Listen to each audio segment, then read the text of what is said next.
que je vais pour nous amener à la découverte de l'actualité, relayée par les canards. Déjà en place, quand je viens avec nous, bonjour. Bonjour Jolie Tonji, bonjour également à nos amis téléspectateurs. Ah oui, ils en demandent chaque jour un peu plus, les Béninois. Oui, que faire pour tourner définitivement la page du scrutin si loin, si proche. Quand je viens avec nous, j'imagine les canards sont revenus sur le sujet. Tout à fait, à travers donc la médiation décidée par le clergé, parce que il faut le rappeler, c'est pas le pouvoir qui a demandé au clergé d'entreprendre donc cette démarche-là pour la décrispation de la tension socio-politique. C'est au lendemain donc de leur conclave de Koulekamé que l'Église catholique, à travers donc le clergé, a entrepris donc cette démarche-là. On se demande aujourd'hui où est-ce que nous en sommes véritablement à ce niveau. Beaucoup de canards sont revenus donc là-dessus avec une information qui a fuité au niveau de Radio France Internationale, comme quoi le clergé donc a déposé le tablier dans cette médiation. Bon, est-ce que c'est vrai ou pas? Vous le saurez donc dans cette rubrique. Sans oublier que hier, nous l'avions évoqué en filigrane, à la limite, la fermeture annoncée donc de la frontière avec le Niger, le Nigeria, donc le Bénin, qui aujourd'hui fait partie de ces pays qui ne puissent donc plus véritablement, qui fait écouler un certain nombre de produits vers le Nigeria, notamment le riz, les véhicules d'occasion et beaucoup d'autres articles. Ça va beaucoup plomber l'économie nationale. Nous l'avions dit hier, ça a commencé. Les répercussions sont donc là. Voilà, entre autres sujets évoqués par les canards ce matin dans leurs diverses analyses. Alors, nous allons redémarrer avec lequel? Actu Express, qui justement se préoccupant donc de cette information relative à la frontière, écrit en titre fermeture des frontières nigérianes vers un blocus économique du Bénin. En tout cas, pour le journal, il faut juguler la crise politique pour rassurer le géant de l'Est, des sanctions pour contraindre le Bénin à la restauration de la démocratie et à la réhabilitation de l'État de droit. Et parlant donc de bonne manière, velléité persistante de mauvaise gestion au Parlement 7e législative, urgence d'un audit pour situer les responsabilités d'ici l'honorable Gérard Benossi. Fraternité, vacances gouvernementales hors du Bénin, une mauvaise publicité au tourisme national, verrouillage des frontières nigérianes, le Bénin et le Niger frappés par la mesure. La dépêche, blocage des frontières terrestres du Nigeria pour 28 jours. Boirie ferme, Talon négocie, médiation à la crise politique. Le clergé se replie en attendant. La nation, acte d'agrément pour les universités privées. Une centaine d'établissements passent d'être fermés. L'Afrique en marche. Fermeture de frontières avec notre voisin de l'Est. Boirie serre la corde au Bénin. Le chef de l'État entre le marteau et l'enclume. Médiation pour une sortie de crise. Le clergé dépose le tablier. Patrice Talon, la cause. Et puis, violence post-électorale. L'ODHP demande une autopsie indépendante des corps des victimes. L'audace info poursuite et trouille orchestrée contre les militants du parti Union sociale libérale. La traque chagrine toujours Meryl Djokui et puis exécution des mesures prises par le gouvernement fédéral. Enfin, le Nigeria ferme sa frontière et stoppe la contrebande. Matin libre, dialogue politique post-électoral. Pourquoi Talon évite le clergé quartier Albarka Parakou, les délinquants dites, la loi et puis évaluation diagnostique des et autres acquis sous Boniaï, les enseignants du supérieur sont aux aguets, joyeux-on dit. Merci à vous. Quand je viens maintenant, nous allons démarrer par le sujet qui, depuis hier nuit, focalise l'attention. Ce matin, Actu Express avec son titre, la manchette, plus précisément, fermeture des frontières nigérianes vers un blocus économique du Bénin. La grosse interrogation. Oui, c'est important de s'interroger comme cela parce que, vous savez, quand vous lisez un peu le communiqué relatif donc à cette fermeture, eh bien, vous avez comme l'impression que sur le plan économique, le Bénin sera asphyxié. Nous l'avons déjà dit hier, les véhicules d'occasion, c'est la manne que cela rapporte à l'économie nationale. Aujourd'hui, ça, c'est interdit vers le Nigeria.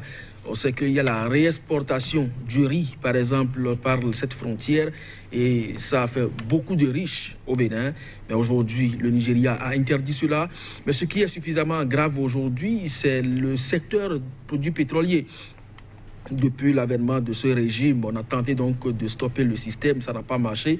Finalement, on l'a érigé pratiquement comme un système formel, en percevant donc des taxes de douane sur ces engins qui vont donc chercher du pétrole et de l'essence du côté nigérian. Donc à partir de cet instant, arrêter tout ça aujourd'hui, ça porte véritablement un grand coup à l'économie nationale. Maintenant, ce n'est pas la première fois que le Nigeria ferme ses frontières avec le Bénin. Maintenant, les produits ciblés, peut-être pour la première fois, mais des démarches entre-temps avaient été menées. Mais aujourd'hui, ce n'est pas du jour au lendemain que le Nigeria s'est levé donc pour procéder à de tels actes depuis déjà plus d'1 an. Le Nigeria a commencé à donner les signes d'alerte. En temps normal, on pouvait anticiper, mais malheureusement, rien n'a été fait. C'est fermé. La note dit que c'est pour 28 jours. Et si ça donnait une certaine satisfaction à l'État fédéral, ça voudra dire peut-être qu'on peut accentuer davantage la mesure. Donc ça peut dépasser 28 jours à partir de cet instant. Comment alors nous en sortir véritablement, alors qu'on sait très bien, je le disais hier, le Bénin constitue l'appendice pour le Nigeria. Il constitue un grand marché pour nous. S'il ferme ses portes, est-ce qu'on véritablement peut s'en sortir? Et pour ne pas en arriver là, la dépêche nous apprend que le chef de l'État anticipe déjà. 28 jours, ça paraît court, mais pour l'économie, ça peut être très, très pesant. Qu'est-ce qu'il fait? Déjà des négociations, nous apprend la dépêche. Oui, mais je ne sais pas pourquoi vous parlez d'anticipation.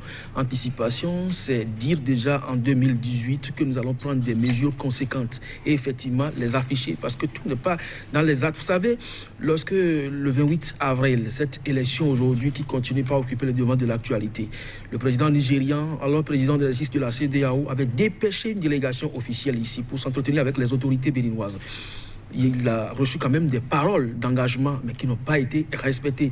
Il a envoyé des émissaires spéciaux à son propre chef en tant que président de l'État du Nigeria.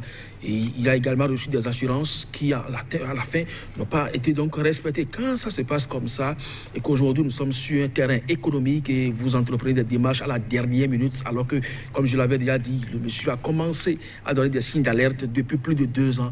Je ne sais pas véritablement sur quoi nous allons nous entendre, mais puisque c'est le haut niveau de la politique, espérons vivement que quelque chose soit trouvé quand même de façon à apporter du baume au cœur à l'économie nationale, aux commerçants et aux consommateurs béninois. Sinon, le Nigeria ne gagne véritablement rien en nous ouvrant ses frontières, si ce n'est que entretenir le bon voisinage.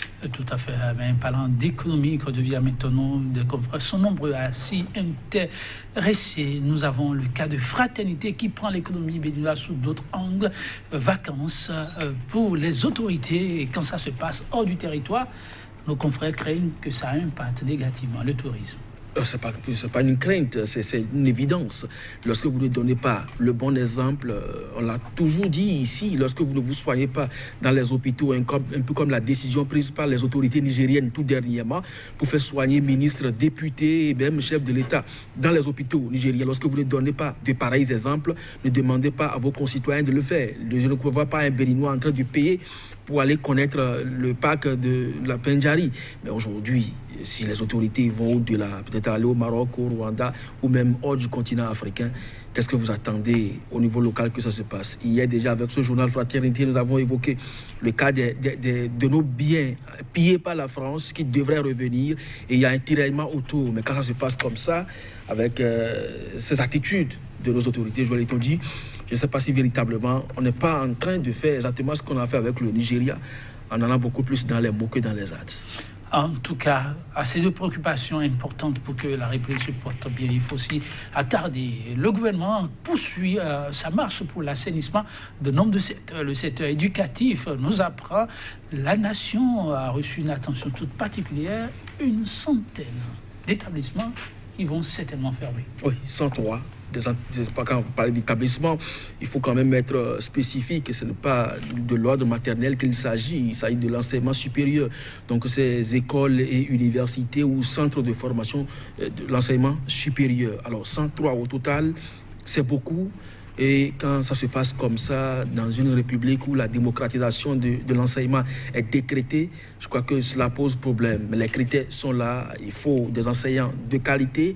Il faut un certain nombre de curricula de formation et véritablement le cadre également pour accueillir ces apprenants. Alors, si vous ne remplissez pas ces conditions, vous n'allez donc pas pouvoir opérer. Mais qui avait autorisé autant d'établissements par le passé?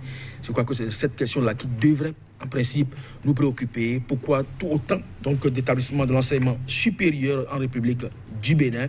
Et pourtant, le taux de chômage, je vous laisse quand même apprécier. Olivier Amitono, votre préoccupation, grosse interrogation. Alors, la médiation au niveau du clergé, où est-ce qu'on en est? Et plusieurs titres nous apprennent que voilà, le clergé a dû déposer le tablier momentanément et avoir le retour. Je crois que c'est le journal la Dépêche qui, avec son titre, illustre bien la situation. Le clergé se replie, mais en attendant, parce que, rappelez-vous, le clergé, à travers une note, nous apprend-on, avait déjà demandé 2 fois l'audience à la présidence de la République pour pouvoir rendre compte de ces nombreuses démarches entreprises déjà au niveau de différentes formations politiques. Mais jusque-là, il n'a pas reçu un appel de la présidence pour pouvoir donc discuter ou prendre langue avec le chef de l'État. Peut-être que c'est ça qui a retardé un peu les choses. Mais dire que le clergé a déposé tablé ou a jeté le ponce, ce n'est pas évident. De toutes les façons, c'est une information qui reste à vérifier. Le clergé, de façon officielle, n'a pas encore annoncé avoir abandonné le combat. Oui, merci Olivier Amitono sur cette information. Il nous faut insister. Et si tout va bien, dans les éditions que vous aurez à suivre, vous allez entendre le clergé lui-même. Le clergé poursuit sa médiation. Il n'y a pas eu de dépôt de tablier ni de suspension de médiation. Mesdames, Messieurs, merci de nous avoir suivis. La revue de presse, on se retrouvera demain pour clôturer la marche pour cette semaine. Au revoir.